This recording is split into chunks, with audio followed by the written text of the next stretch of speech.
अगले महीने IMF की किस्त आ जाएगी और उसके बाद हमें एक और IMF प्रोग्राम में जाना है। मैं उसका शुक्रिया अदा करना चाहता हूँ कि उसे वो नरेंद्र मोदी का हाँ, नरेंद्र मोदी का शुक्रिया अदा करना चाहता हूँ कि वो हमें दुश्मन समझता है यार, किसी कैटेगरी में लाता है तो है। दुनिया हमें भिखारी समझती है। वजीर आजम साहब, क्या कसूर है आवाम का? आपके सारे सवालों का एक ही जवाब है। एक घर में दो भाई हैं, ठीक है, एक कमा रहा है, एक निकम्मा है, ठीक है। जो कमा रहा है उसकी इज्जत है। तो हमारे मुल्क में इतनी इन्वेस्टमेंट नहीं हो रही जितनी एज कम्पेयर टू इंडिया अपने लोगों पे कर रहा है। तो इंडिया से ट्रेड बार बार कहने का क्या पाकिस्तान जो है इस वक्त आप समझते हैं कि ऐसी सिचुएशन में है कि अब ट्रेड बहुत जरूरी है इसलिए वो कह रहा है? और क्या आपको लगता है कि इंडिया जो है इस सिलसिले में कोई ऐसा जेस्चर देगा कि हाँ ठीक है वो भी ट्रेड के लिए तैयार? हम उस कश्मीर को बाद में बचाएंगे, जो अपना मुल्क कश्मीर बन रहा है ना, इसको हम बचाएं बस।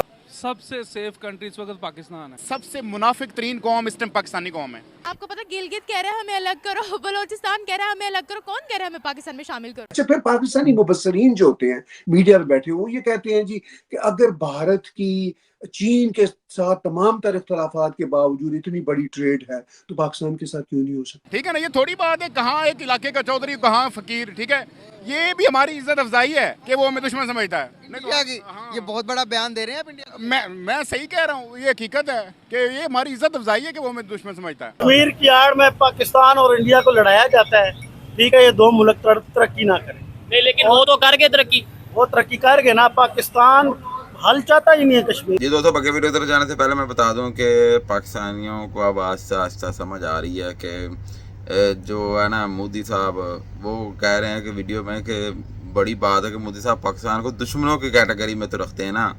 एक तो उधर मतलब किसी कैटेगरी में नहीं रखता, बड़ी बात उन्होंने दुश्मनों की कैटेगरी में रख दिया।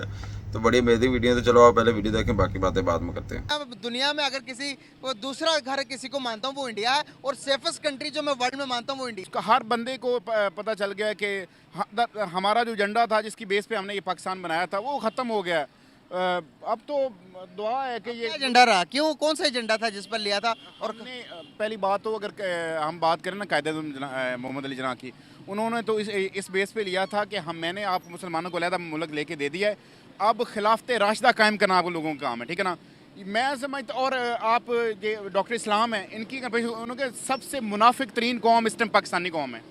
कहाँ वो, ये कुछ साल पहले इनका इंतकाल हुआ है ना, तो डॉक्टर इसरार अहमद का। ठीक है ना, कहाँ उनकी बात और कहाँ ये, और उनकी बात बिल्कुल ठीक है कि इस टाइम मुनाफिकत है। आप ये देखें कि मीडिया कहाँ पे जा रहा है। ठीक है ना, हक की बात को करता ही नहीं है, जो करता है उसको उठा लिया जाता है। ठीक है ना, ये बहुत बड़ा बुरा, मैं कहता हूँ ये जो करंट टाइम चल रहा है ना, ये पाकिस्तान की तारीख में बदतरीन टाइम है। सर, ये टाइम से हम कैसे निजात पाएँ, कैसे इस चीज़ को हल किया जा सकता है, कैसे हालात बेहतर किए जा सकते हैं? आज इंडिया दुनिया की 5वीं बड़ी मैशत बन गया यार। हम तो कहते हैं मुकाबला करेंगे, आज तो हम ट्रेड करना चाहते हैं, वो ट्रेड नहीं करते हैं। पहली बात है कि अगर अल्लाह करे कि आपकी जो वीडियो है वो वायरल हो जाए और मोदी तक बात पहुंच जाए, ठीक है, हाँ, मैं उसका शुक्रिया अदा करना चाहता हूं कि उसे वो नरेंद्र मोदी का हाँ, नरेंद्र मोदी का शुक्रिया अदा करना चाहता हूं कि वो हमें दुश्मन समझता है यार, किसी कैटेगरी में लाता है तो है।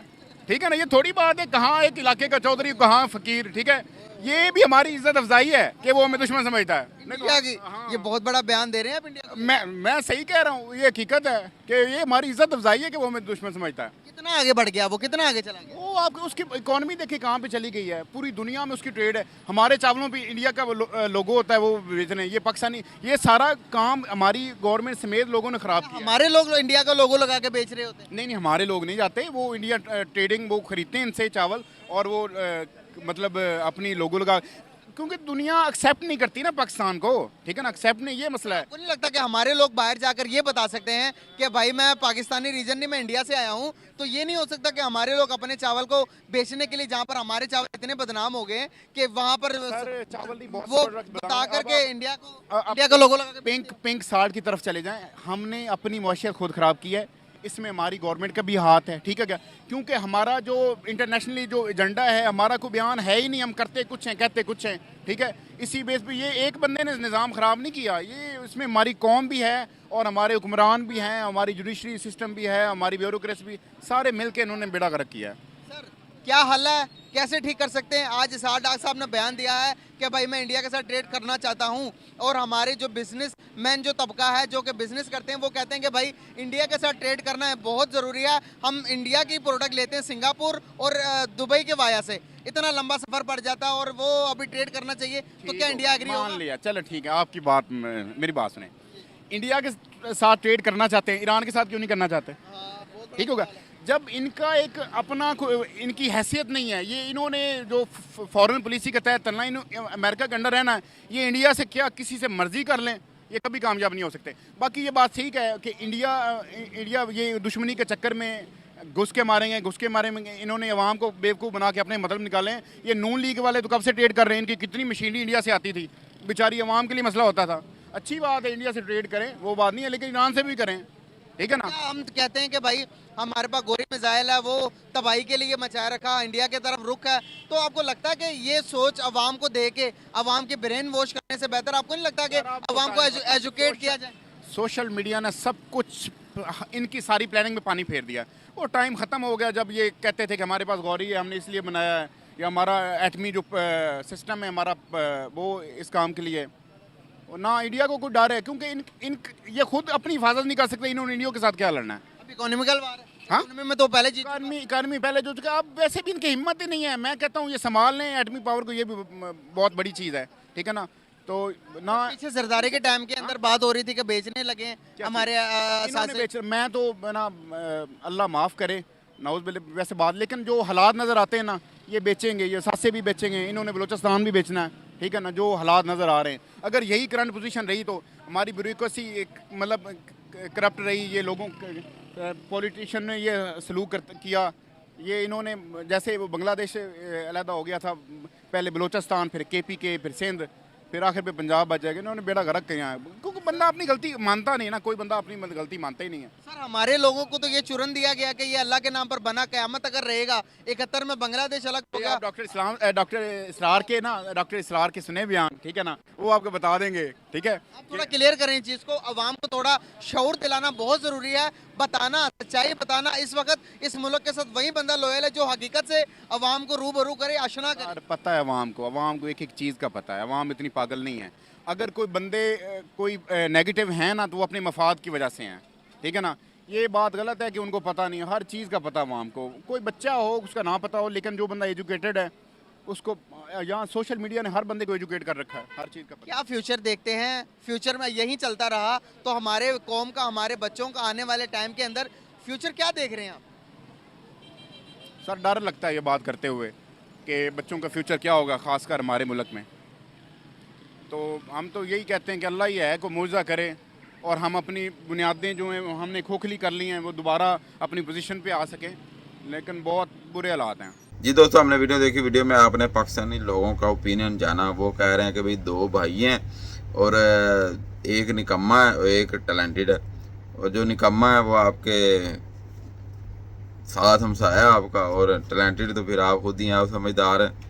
और दूसरी बात यह है कि वो वीडियो में कह रहे थे भाई पाकिस्तान और इंडिया को कश्मीर के नाम पे शुरू से लड़ाया जा रहा ताकि दोनों देश तरक्की ना करें, लेकिन इंडिया जो है वो समझदार है, उसने अपने आप को ना हर तरह से सेफ रखा और अपने देश को आगे लेके लेके चला गया। क्योंकि इंडिया को आगे लेके जाने में सबसे बड़ा हाथ इंडिया के जो पॉलिटिशियन है, और इंडिया के जो पॉलिटिशियन में सबसे टॉप पे इस टाइम नज़र आ रहे हैं वो मोदी साहब हैं, और जिस तरह वो अपने देश को लीड कर रहे हैं वो वाकई ही काबिल तारीफ़ है। और इसमें कोई शक नहीं है कि पाकिस्तान को इंडिया से सीखने के लिए ना शर्माने की ज़रूरत नहीं है। भाई कहते हैं किसी से भी इल्म मिल जाए तो आपको और क्या चाहिए। तो ये वक्त की बात है, वक्त की बात है। एक दौर था जब पाकिस्तान 1960-70 में तरक्की कर रहा था, लेकिन इंडिया की ऐसी सिचुएशन नहीं थी। लेकिन आज देखें, आज इंडिया कहाँ पे पहुँच गया, पाकिस्तान ज़वाल पजीर है। इसमें बहुत बड़ा हाथ हमारे पाकिस्तान के सियासतदानों का, जो पाकिस्तान को, जिन्होंने पाकिस्तान का बेड़ा गर्क करने की ना ठानी हुई है कि हमने पाकिस्तान को कैसे डुबोना है। क्योंकि ये कर्ज लेते हैं, कर्ज का इंटरेस्ट उतारने के लिए। ये कर्ज नहीं लेते कि पाकिस्तान का कुछ भला हो जाए, ये कहते हैं हमारा टाइम गुजर जाए, अगला सियासतदान आएगा वो फिर देखेगा। ऐसी सिचुएशन है पाकिस्तान में, और कोई भी पाकिस्तान को मुखलिस लीडर मिलने का नाम ही नहीं ले रहा। और क्योंकि वो अभी तो मैंने पहली वीडियो में देखा था कि वो पाकिस्तानी कह रहे थे भाई हमें मोदी दे दो, तो ये हमारा शहबाज शरीफ ले लो। तो आप खुद इस बारे में क्या कहते हैं कि वटाना जी बदलना है, तब्दीली करनी है, तो आप आगे चुनाव आ रहा है भाई, आप इसमें किसको वोट देंगे ये भी राय दीजिएगा कमेंट में, कौन हुकूमत बनाने वाला है। मिलते हैं अगली वीडियो में, अपना ख्याल रखिएगा, बाय बाय।